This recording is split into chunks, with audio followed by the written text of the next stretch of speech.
This is an iHeart podcast. Guaranteed human.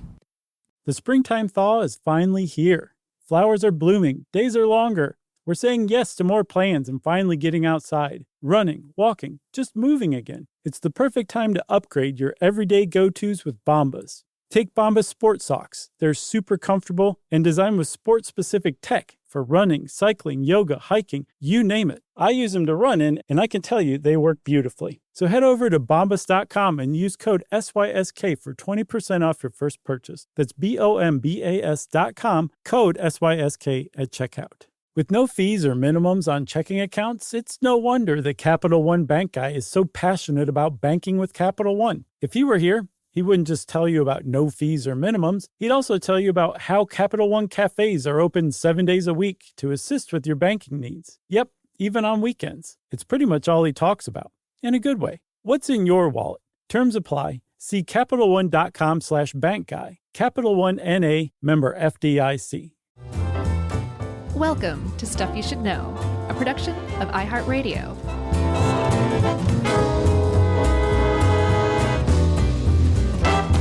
Hey, and welcome to the podcast. I'm Josh, and there's Chuck. Jerry's here, too.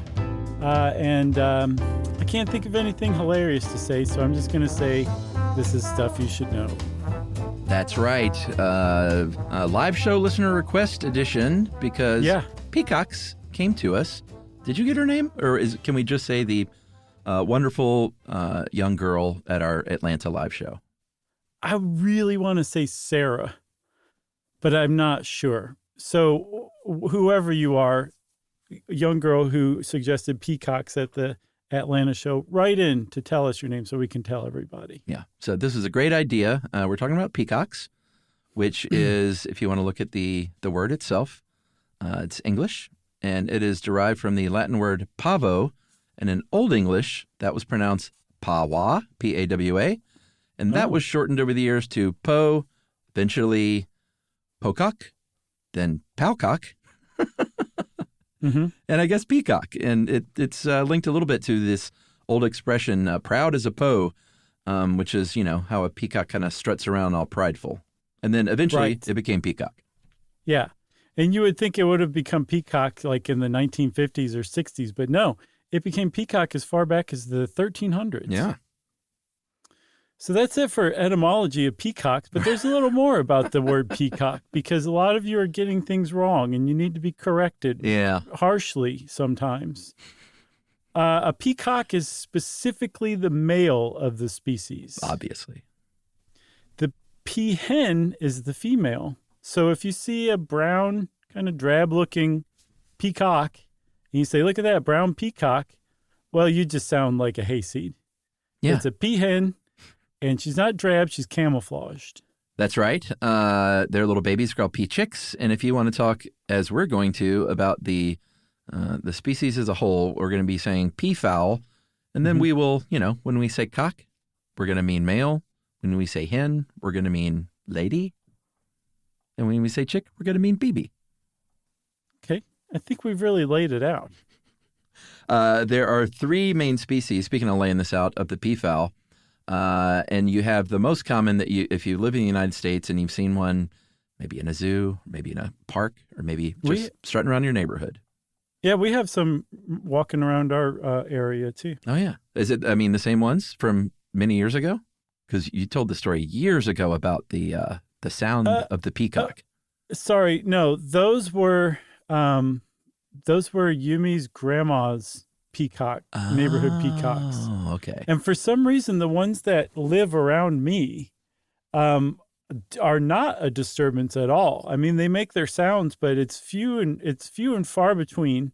It's not annoying at all. It's kind of cute. And it's just a different experience than it was around Yumi's grandma's house. All right. Fair enough. I mean, I've talked before about my neighborhood peacocks. I have not seen them in a few years, so I don't know if they're still around. And the house is on my morning dog walk. So I haven't seen those peacocks around in a little while, those peafowl. So I'm not sure if they're around. But we used to see them occasionally, and it was all great fun. But where I started 10 minutes ago saying is if you see one of those in the United States, you're probably almost certainly looking at a blue peafowl or an Indian peafowl. Yeah, for sure. They are not native to the United States, although they thrive in coastal, warmish areas, kind of muggy areas, you could say, too, although also arid areas. Anyway, California and Florida, let's just specify that. They do really well there, but they're native to India, Pakistan, and Sri Lanka. Yes, exactly. They're the most common, little less common, but still more common than the third group is the green peafowl or the Javanese peafowl, so native to Java, Southeast Asia, and Myanmar. And then what's our little third grouping? The Congo peafowl. That's right. little, it's like a little mini turkey. They look like. They're native to the Congo Basin in Africa. And the Indian and Javanese peafowl prefer kind of openish fields and maybe kind of tree-lined streets. That's why they love neighborhoods, parks. Like it replicates their native habitat. The Congo peafowl prefer to live in the forest itself. Yeah, that's right. So that's where they like to live. No matter which kind of peafowl you're talking about, they're all going to be omnivores. They eat lots of seeds and berries and, plant life and stuff like that, as well as some insects. But they'll also munch down on a mouse or a little cute lizard or a snake if they want to, if they're feeling peckish, I guess. Get it, peckish? Mm-hmm. So they are among the largest flying birds in the world. Something a lot of people don't realize about peafowl is that they can fly. Apparently, the green peafowl, yeah, I said that right. Yeah, is a pretty strong flyer. The Indian or blue peafowl is not great, but they can make it to the roof of a 2-story building pretty fast if a dog like Momo barks at them. I can tell you that. Yeah, I've seen that too. So they can fly, and they are very large too. Blue peafowl, the most common one, they're the biggest of the three. The adult male can measure 50 inches. It's a little over 4 feet. God knows how many meters we're talking about. Let's say 1.2. And it's trained so that what you think of as the tail feathers are actually not the tail. They actually protrude out of the back of the peafowl or the peacock in this case. That can be 5 to 7 feet long. So they are a big, big bird. Not big bird size, but they're still a big bird. That's right. And as you'll see, that big, beautiful train is a big part of the mating ritual. So when you see that thing fully displayed, when that peacock wants to have a little good time with a peahen, that thing may go 5 to 7 feet in every direction. It's amazing. Very, very large. They also use it to defend their territory. I saw a guy laying pavers once, and he was apparently laying pavers on a peacock's territory because the peacock had his train like fully fanned out. Oh, really? And was like shaking and staring at the guy like, I'm going to kill you if you don't stop laying pavers right there. Oh, wow. The guy just completely ignored him. It was pretty funny to see because that peacock was quite serious. I bet. So the blue adult male peacock is about a 13-pounder. If you don't count wild turkeys, which are usually put into a different family, although they can be in the pheasant family, they are the largest. The peacock, that is the largest in the pheasant family. You're not going to take a shot at the family name for the turkeys? I wasn't gonna, but you can. Miliagrididae. Oh, great. I think I got it. I didn't even practice that one. Good job. But those turkeys, did you say they can weigh up to 30 pounds? I didn't say that about the turkeys, but yeah, they're big. That's a big turkey. It's like baby Huey types. Yeah, I got that turkey family living at my camp. There's 6 or 8 of them now. They hang around together. I get them on the cam. It's just lovely. Oh, well, are they used to your presence, or because those things run? They have really sharp eyesight and they scatter quick. No. I mean, sadly, all the wonderful camp activity is when I'm not there. I have a feeling that they peer through the woods and they're like, oh, the guys are down there again. Right. They'll leave tomorrow. Spending a weekend like standing up against a tree and not moving, seeing what happens? No, I'll do that though. You should. Buy yourself some nice camouflage clothing first, though. It'll help a lot. I've already got that stuff. Okay. So I also said that the blue peahens are sometimes considered drab. And I mean, compared to the males, they are not quite as easy on the eyes, right? Mm-hmm. But they're brown and they're drab because the female blue peahens are responsible for guarding their nests. And even though they spend a lot of time roosting in trees, very often they sleep overnight in trees, they build their nests on the ground in little depressions on the ground lined with sticks. And so they have to defend that nest at all times. The easiest way to defend it is to not be seen. So they steer clear of being seen by things like leopards and tigers and mongoose and all that by blending in with the surrounding terrain. And momos. Yeah, Momo doesn't actually want to predate the peacock. She just wants it to know, like, this is Momo's yard, peacock. Yeah. Let them know who's boss. Right, exactly. Like Momo's boss. So the green peafowl, we're going to talk about a little bit about all of them, even though the blue are the most common. But the green, if it's not mating season, you may not be able to tell them apart. They both have that really nice green neck, that sort of light green here and there. And during mating season is when you're going to see the male's train grow a lot longer, but then they molt and they shed those. So more or less, they look about the same when it's not mating season. Yeah, and they're both very, very beautiful. They have amazingly beautiful feathers as well. Very pretty. The little Congo peafowl, they're kind of cute. Dark blue neck feathers and dark green and black train. Females are also brown, but they're just not. Nothing can beat a blue peacock. Yeah, they just can't. I'm sorry. That's a hill I'll die on if I have to. No, it's fantastic. And if you have one in your neighborhood and as a pet in captivity, if one of your neighbors does, you may just get used to that sound and get used to seeing them because they could live 40, 50 years when kept as pets. I'm not suggesting that they be kept as pets. I'm just saying that people do that. They live about 10 to 25 years in the wild. Yeah. They can also kind of haul pretty fast. They can run up to 10 miles an hour when they need to. Hey, you got to get a good running start if you want to get off the ground, I guess. That's right. With their little like aviator goggles on. Yeah, totally. You want to take a break? Yeah. All right. Well, we're going to do that, everybody. Watch this.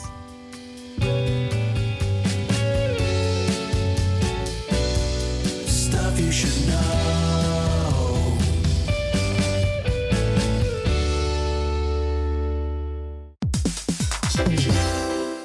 Hey, everybody. We're here to talk to you about Wayfair, who believes that spaces should be functional, they should be comfortable, they should be well-designed, and they can be well-designed by you with their help. Your updated space should feel more comfortable, inviting, and practical for everyday use. And we're talking about outdoor seating. We're talking about grills. We're talking about major appliances. If you need storage solutions, Wayfair can help you out. Patio lighting, rugs, decor. It is your one-stop shop for home. Yeah. I mean, it's getting nice out, so it's time to think about living outdoors for the next few months. And Wayfair knows that outdoor furniture, it's heavy, it's intimidating to assemble. So Wayfair has stepped in and said, we're going to handle the hard part so you don't have to. That's right. You can shop Wayfair Verified, your shortcut to the good stuff. And that means their team of product specialists are going to vet everything by hand using a 10-point inspection, testing things like, quality materials, functionality, and features, and even how long it takes to build that piece of furniture. And the overall experience save time, reduce hassle, and improved convenience. Patio season is here, and these deals won't last. So head to wayfair.com right now to get your outdoor space ready for way less. That's WAYFAIR.com. Wayfair, every style, every home. Dell PCs with Intel Inside are built for the moments that matter, for the moments you plan and the ones you don't. Built for the busy days that turn into all-night study sessions, the moment you're working from a cafe and realize every outlet's taken. Yeah, the times you're deep in your flow and the absolute last thing you need is an auto update throwing off your momentum. That's why Dell builds tech that adapts to the way you actually work. Built with a long-lasting battery so you're not scrambling for the closest outlet, and built-in intelligence that makes updates around your schedule, not in the middle of it. That's right. They don't build tech just for tech's sake. They build it for you. Find technology built for the way you work at Dell.com/Dell PCs. Built for you. The universe is full of mysteries. Black holes, quantum physics, galaxies. On TikTok, millions of people are learning more about the universe around them every day. Scientists break down complex theories, demonstrate experiments, and connect dots between the cosmos and our daily lives. One scroll might reveal the concepts on the fabric of space-time, the next an optical illusion. It's discovery on a massive scale, where millions learn something new every day.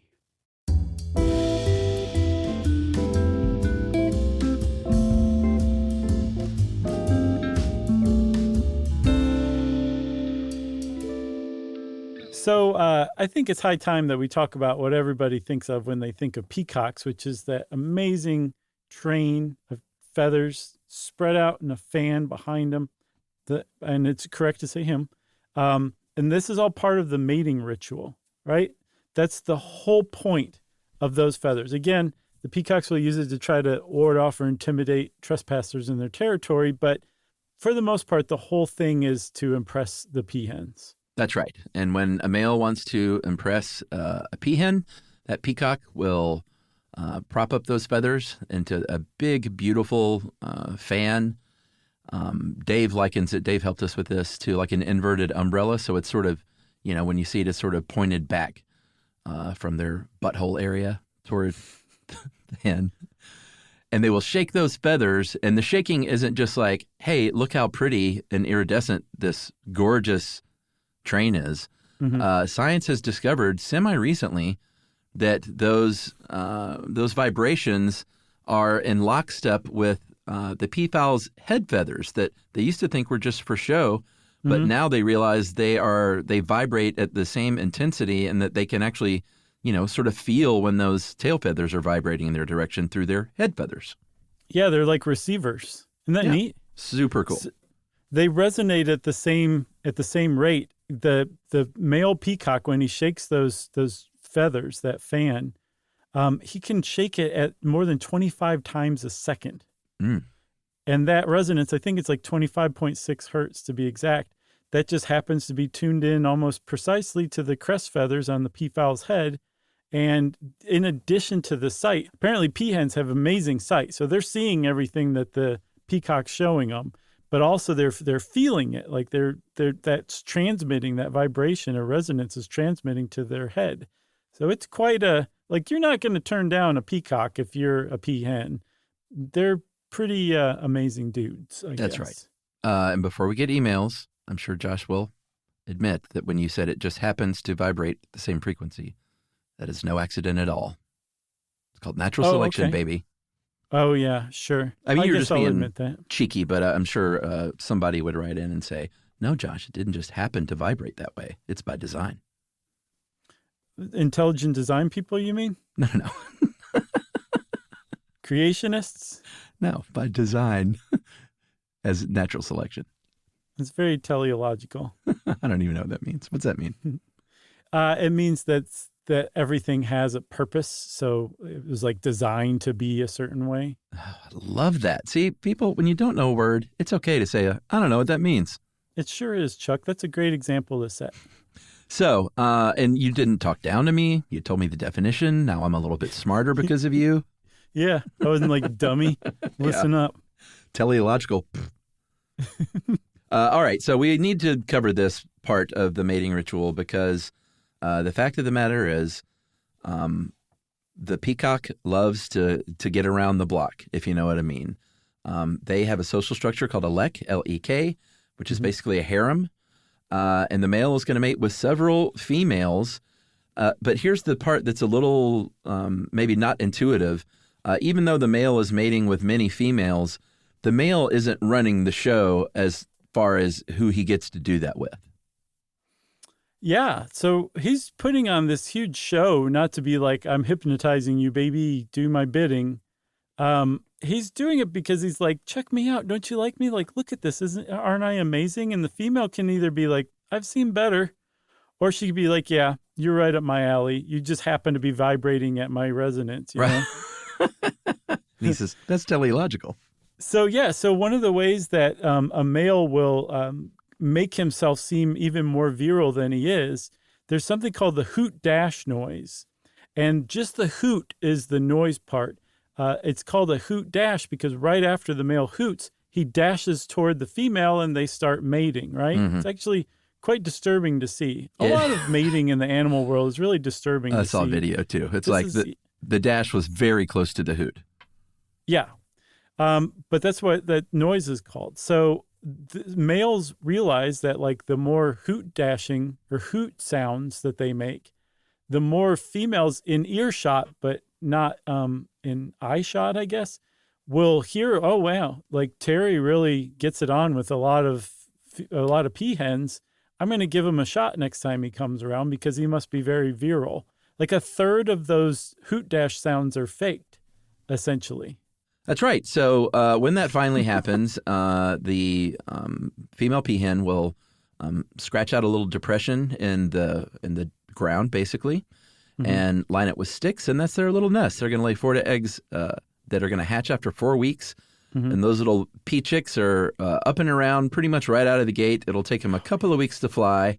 And those boys that are peacocks aren't going to get those train feathers until their second year. They're like, why don't you just chill for a couple of years and not think about that thing? Yeah. They are so cute, too. Do not rely on the internet for what a baby peacock looks like. Apparently, it's been a great example to demonstrate how much AI is just screwing the internet up. Oh, really? Yeah. Yeah, if you go on Google image search for baby peacocks, like people think that there's pictures of like a giant or like a miniaturized, cute, big-eyed peacock and that's a baby peacock. They all look like peahens, like little brown peahens, but even if they're peacocks, that's how they start out. So just check it out. Just search baby peacock for images. And it's a lie? It's a lie, for sure. Oh, my God. God. That's the cutest little iridescent blue baby duckling thing I've ever seen. Right, but it doesn't exist. That's not real. Hey, don't blame me. Blame the AI running the internet. Yeah, those eyes are suspiciously large and Disney-like. So one other thing about the pea chicks is that they stay with their mom for 2 to 6 months, depending on whether they're in captivity in the wild. Moms are much more maternal instinct-wise in the wild than they are in captivity. So, depends on the situation, how long they hang around them. But just watching, have you ever seen a peahen with her little pea chicks following her? No, I've just seen the turkey version at the camp.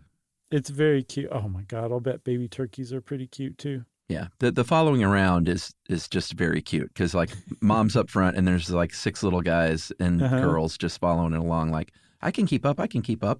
And there's always one straggler that has to like run faster to catch up with the group. Yeah, Barney. I love that guy. Who? Barney. That's a perfect name. So the dads, as far as blue and green peacocks go, are not around. They're complete absentee dads. But hey, if you're feeling bad for the family unit, just go to the Congo because those Congo peafowl are monogamous. They don't have those leks. They like one lady. And they hang around and feed and raise pea chicks with mommy. Yeah. Pretty great, huh? Yeah, it's great. So I think we should talk a little bit about natural selection, sexual selection, Charles Darwin, kind of what you were alluding to earlier, right? Yeah, because Charles Darwin was bringing a little too much of his human baggage to some of this research. It seems pretty clear, don't you think? For sure. And how was he doing that? So Darwin grew up or lived in the Victorian era where women were viewed as passive, submissive. They were just there and had their fingers crossed that a man of adequate dashingness would come along and marry them, right? So that meant that it was the men, the males of the Victorian era human species, in England at least, that were responsible for sexual selection. They chose the winners and the losers among women.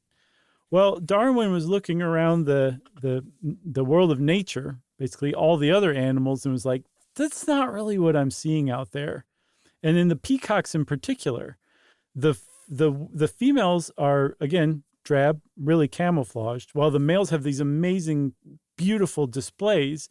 That strongly suggests that the males are performing for the females, and it's the females who are doing the sexual selecting.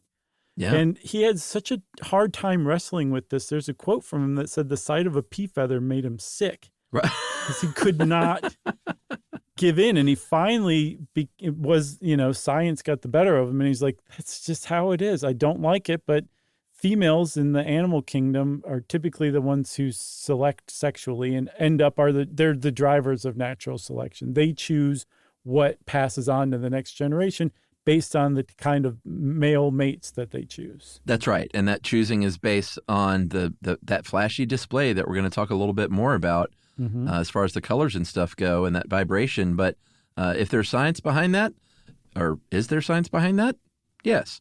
In 1994, it seems like it at least, there were some researchers in Britain that found that the bigger peacocks that had more eye spots, they look like eyes. What are they called? Ocelli? Ocelli? Ocelli?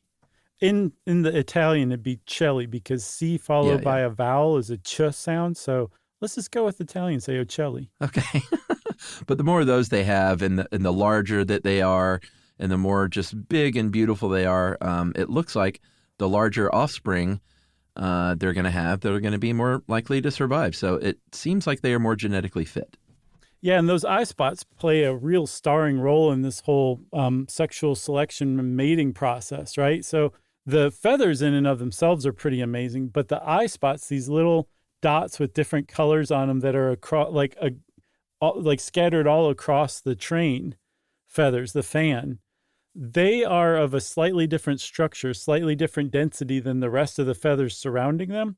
So when that train resonates at 25.6 hertz, they appear to stand still and float against the background of the other feathers that are vibrating at the same frequency, but are just of a slightly different density. And this is so important. These ocelli, the eye spots, are so important that scientists have figured out that other species that also have eye spots don't share a common ancestor with peacocks that had eye spots, Chuck. Eye spots evolved separately over different times among different species. They're that important for mating. That's right. And thanks to our listener mail in the Ruby Ridge episode, it's called Convergent Evolution and not Co-Evolution. Very nice. I say we take a break then, since we're done talking about eye spots, right? Yeah, we'll finish up with Act 3 right after this. Oh, wait. There was one more thing about eye spots. Wait, stop the presses! Jerry, roll tape! Researchers have figured out for sure that eye spots play a big role because some poor schmo of a peacock had his eye spots covered up. And they said, go out to ladies' night and see what happens. Right. And he got nothing from nobody ever while his eye spots were covered up. Yeah, the copulation, the quote is, their copulation success declined to almost zero. Almost. They were just being nice. They were. All right, now are we breaking? Yes, I don't have any other breaking news. All right, everybody take 5, and we're back.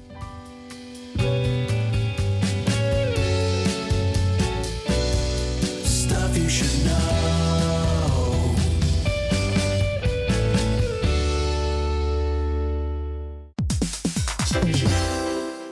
Dell PCs with Intel Inside are built for the moments that matter, for the moments you plan and the ones you don't. Built for the busy days that turn into all-night study sessions, the moment you're working from a cafe and realize every outlet's taken. Yeah, the times you're deep in your flow and the absolute last thing you need is an auto update throwing off your momentum. That's why Dell builds tech that adapts to the way you actually work. Built with a long-lasting battery so you're not scrambling for the closest outlet, and built-in intelligence that makes updates around your schedule, not in the middle of it. That's right. They don't build tech just for tech's sake. They build it for you. Find technology built for the way you work at Dell.com/Dell PCs. Built for you. The universe is full of mysteries. Black holes, quantum physics, galaxies. On TikTok, millions of people are learning more about the universe around them every day. Scientists break down complex theories, demonstrate experiments, and connect dots between the cosmos and our daily lives. One scroll might reveal the concepts on the fabric of space-time, the next an optical illusion. It's discovery on a massive scale, where millions learn something new every day. All cat parents understand the feeling of being ignored by your cat and often asking yourself, does my cat even love me? And there is only one solution to solve that, Sheba. Feed your cat Sheba and go from feeling ignored to truly adored in 12 days guaranteed or your money back. Sheba has a menu of products, appetizers, entrees, treats, and even a kittens menu. So Sheba has a product for even the pickiest eater, like the Sheba Puree, which is made with bone broth. It's a protein-rich, lickable treat with chef-inspired flavors. It has a smooth and creamy texture that cats love. Plus, it supports a strong bond between pet parents and their cats with a hand-fed cat treat. It also contains no corn, wheat, soy, or artificial flavors. So instead of feeling ignored, you're suddenly the center of their world. It's basically a fast pass to favorite human status. Next time you're wondering if your cat loves you, grab Sheba Puree or explore their entire range of textures and flavors at your local retailer. To learn more, check out Sheba.com.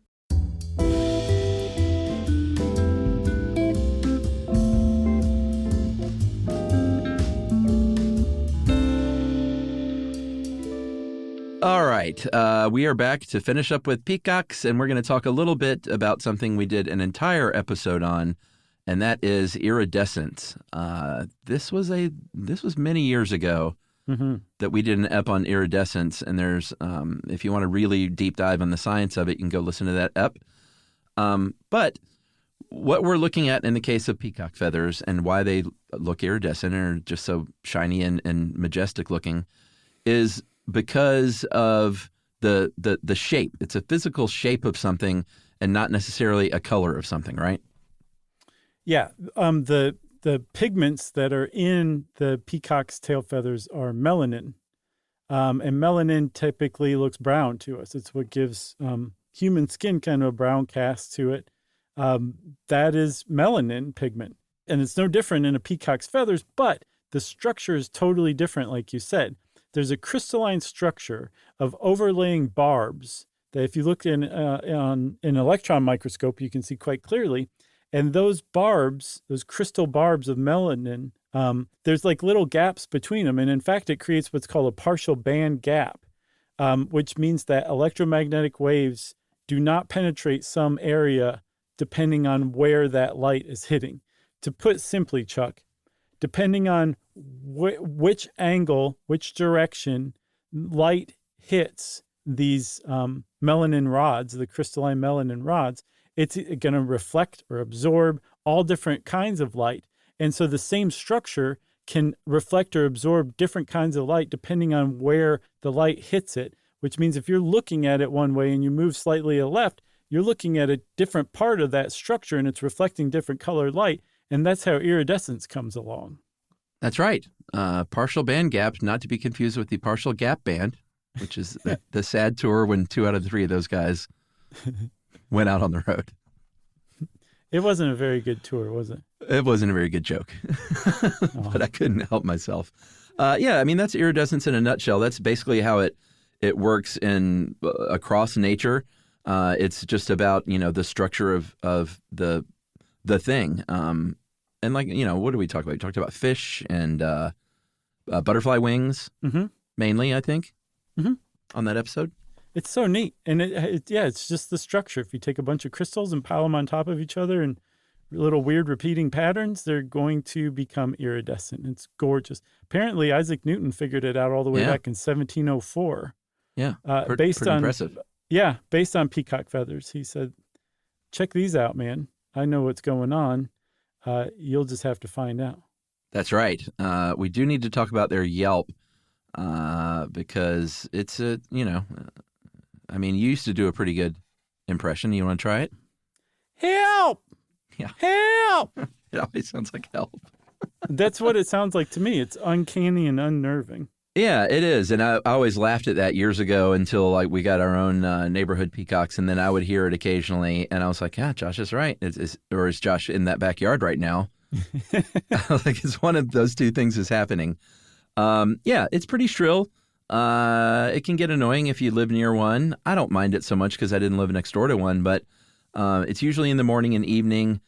During mating season, it can pick up a bit. So I don't know if there were complaints or if these local peacocks just, met their natural end, I don't know if they were taken out or if they were moved to a farm. No. You know what I'm saying? Yeah, I know what you're saying. Or if they just had little pea strokes. That's and died. They were elf struck. So they honk too. Like I can't even do the honk. And the Like honk, a goose? that's that hoot dash thing sounds kind of like a Oh, honk. yeah. It does sound a little honkish. Yeah, so they can do that a lot too. And if you put it all together, yeah, it can be very annoying. But Chuck, I cannot figure out what the difference is between Yumi's grandma's neighborhood and my neighborhood, because I have a completely different Yeah. opinion of the annoyance level of peacocks now. I don't understand why, but there's the facts. Well, maybe you aged into it. I guess so. I'm older, wiser, gentler. Yeah. More peacock loving. Sure. I think we all get that way. Sure. All right, so let's talk about the history of these things. Jumping back a little bit, a few thousand years ago, the ancient Phoenicians were the first folks to say, hey, these things are great. Let's move them around to different places because these things strutting around a palace is really something to see. So they brought them from India to Syria. They were traded around the Mediterranean at that point, and they did become like a status symbol. If you were nobility or royalty or had a lot of money or lived in a palace, then you probably wanted some peacocks strolling around your property. Yeah, you might also want to eat them. Ew. I forgot to send you this thing that I found. The Romans ate them, but they specifically liked their tongues. Peacock tongue was a delicacy in ancient Roman times. Okay. In the Middle Ages... Wait, where are you going to send me? This is what I'm about to tell you. Oh, okay. I thought you were going to send me a peacock tongue. In the mail. Flash. You're like, why is this flash package ride bleeding? So in the Middle Ages in Europe, they would actually eat peacock, like the whole thing. Yeah, okay. But they figured out a way to remove the skin so that the feathers all came off too. Then they would roast the bird, and then they would redress it with its feathers to be served to the lord of the manor by the most beautiful girl at the party, I guess. Yeah. And then it would just sit there for a little while. They would carve into it, eat it, and have a lot of trouble digesting it because apparently it's really tough. So much so that doctors of the time were like, don't eat peacock. It's really just not good for you. So they would just stick the feathers back in it in an ornamental way. The picture I saw, or the painting I saw, made it look like they did a pretty good job of making it look like it was alive again. Yeah, interesting. I think even a lot of meat eaters appreciate the animal not looking like its original form when it's on the plate. Sure. Right. You don't really want to recognize it. Yeah, like I love a branzino, but I don't like that fish head looking up at me. Oh, no? No, you don't like roly-poly fish heads? No, I don't want to see it, but I'll still dine on a branzino. I got a friend whose brother will take that eyeball out and eat it right at the table in front of everybody. What is wrong with that guy? I mean, supposedly that's the thing to do, use all the animal, but I don't want to eat an eyeball. No, did I ever tell you about the time we went to H&F and like we just went too far? No. So for everybody who doesn't know, H&F is a restaurant in Atlanta, and they're well known for like using all parts of the animal. Yeah. And we went and we were like, if you go further down the menu, like it gets more and more hardcore. And we just kind of tried it one time, and we got as far as fried chicken heads or beaks, which had a lot of the head attached still. And goodness. Like the whole table it just took a dark turn, and everybody stopped talking, and it was a bad jam. So I don't recommend the fried chicken beaks at Holman and Finch anymore. That sounds too much like a McNoggin. You remember that? No. I think I sent it to you years ago. It was supposedly in a thing of chicken nuggets, but it was a deep fried little chicken head that got through, and they called it the McNoggin.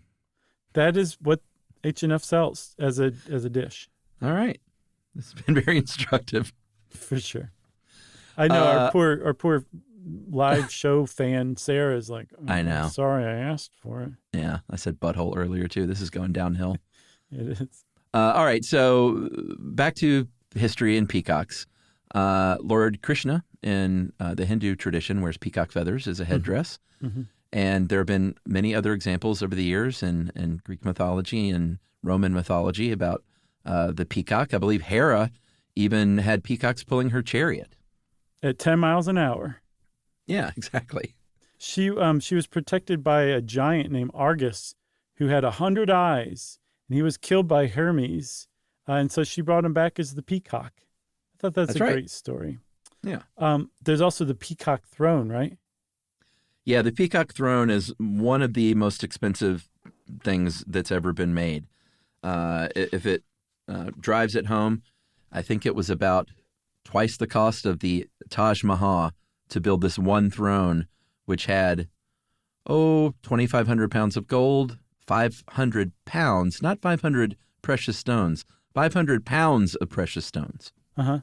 Including the Koh-i-Noor diamond, which is a 105-carat diamond. Pretty amazing stuff. They managed the Mughal Empire in India, managed to hang on to the throne for about 100 years until they were invaded by the Persians, I believe, who were like, we're taking this throne. This is essentially the reason we invaded, was to get this throne. And they disassembled it and basically sold it off for parts, right? Yeah. But if you go onto the internet and you search peacock throne, you will see photographs of a peacock throne that looks pretty amazing. And you will say, well, how could this have been destroyed back in the 17th or 18th century? Yeah. And the reason why is because what you're looking at is the replica that King Ludwig II of Bavaria, our friend, the fairy tale king, had constructed for his castle, Neuschwanstein.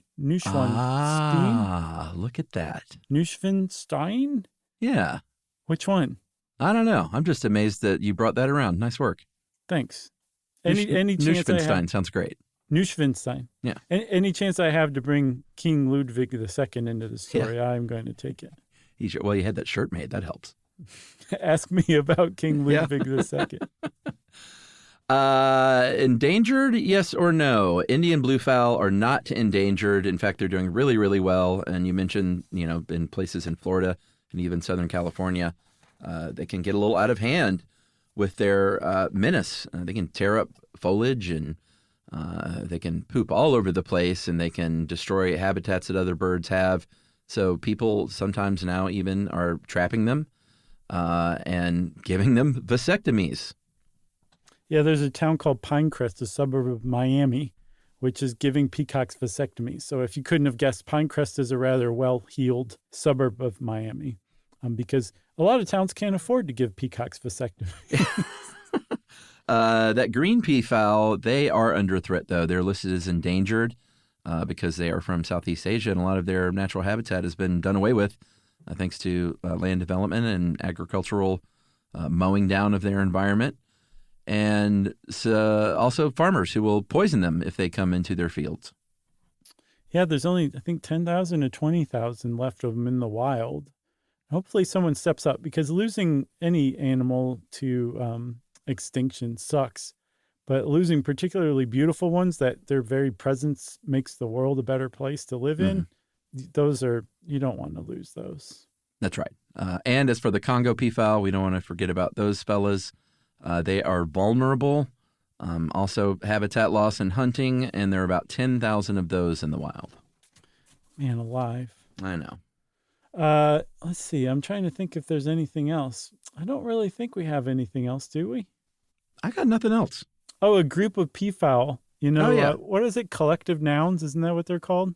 Yeah, or that was another name for them. Something of something. Yes, I remember what you're talking about. I don't remember what it was too, but yeah. In this case, peacocks, a group of peacocks are called a pride, an That's right. ostentation, or a party, a peacock party. I like that. I do too. I like all three of them. Well, since Chuck and I agreed that we like the collective nouns for peacocks, then obviously we have just unlocked listener mail. I'm going to call this Maine and Billboards. Hey guys, longtime super fan of spreading the stuff you should know Kool-Aid. Ooh, far and wide. Flavor Aid, I think. Mm-hmm. They make any miles I drive to reach anywhere in Maine fly by, so thanks for that. When you ask someone in Maine how far away a destination is, be prepared to often hear about an hour, but that can mean 45 minutes to nearly 2 hours. Fun fact here, though, about Maine. During a recent episode on Kudzu, you were talking about how it takes over billboards, and I know you get a lot of listener mail from Maine. I thought you might like to know an exciting factoid. Have you ever been to Maine and marveled at its natural beauty? Well, part of that is due to something that's missing. Billboards, guys. Maine law does not allow billboards of any kind. They have a very prescriptive law regarding signs not on business property, aka in Maine vernacular, official business directional signs. The rules are very strict and include a special provision that rolling signs, like ones attached to vehicles, cannot even be used to get around these requirements. And I think it is a $30 license fee to get a sign that can be 48 inches by 12 inches or 72 inches by 16 inches, and you can only use 2 fonts. They must be white with a single color background, and this is literally just to say, like, my pressure washing business is down there or whatever. They say the people of Maine consider billboards to be detrimental to the preservation of scenic resources, and that is a great law, and that's one reason we love Maine, and that is from, who's that from? That's from Katrina Peterson. Thanks, Katrina. That is a very sensible, awesome law. I love that. It's one of the worst things to see when you're driving down the highway is a bunch of billboards. Yeah. It's terrible. Great. Thanks for letting us know that. Hopefully, as Maine goes, the rest of the world follows. And if you want to be like Katrina and get in touch with us and let us know of a very sensible local law, we love that kind of thing. You can send us an email to stuffpodcast@iheartradio.com. Stuff You Should Know is a production of iHeartRadio. For more podcasts from iHeartRadio, visit the iHeartRadio app, Apple Podcasts, or wherever you listen to your favorite shows.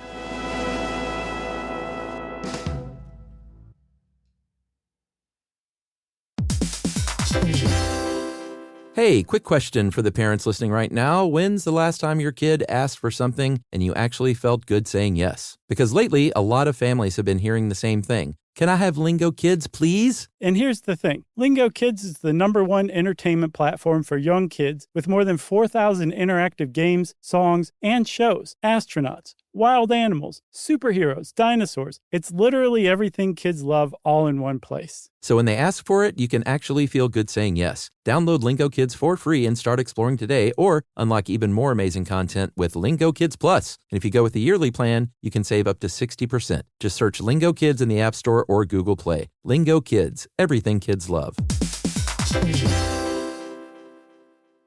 You know, you could be adored by everyone and still completely ignored by your cat. Trust me, I know. But if you feed your cat Sheba, you can go from being ignored to truly adored in 12 days guaranteed or your money back. Sheba has a full menu of products, appetizers, entrees, treats, even a kitten's menu. It's so cute. So Sheba has a product for even the pickiest eater. Like Sheba Puree, it's made with bone broth, they are chef-inspired flavors, it's got a smooth and creamy texture that cats love, and contains no corn, wheat, soy, or artificial flavors. It's food that your cat's gonna love. To learn more, check out Sheba.com. That's SHEBA.com. Stuff at Sea is a 5-night, adults-only sailing trip that brings the Stuff Podcast universe to life on board. This voyage is a culture-soaked escape where pink sand paradise meets curious minds. Sailing round trip from New York City to Bermuda on October 2nd to 7th, 2026, this voyage drops you straight into the iHeart Podcast Stuff universe. On top of the adults-only experience you already love, you'll get live podcast episode recordings, behind-the-scenes sessions, themed activations, and more unmissable onboard moments. Learn more at virginvoyages.com/stuff.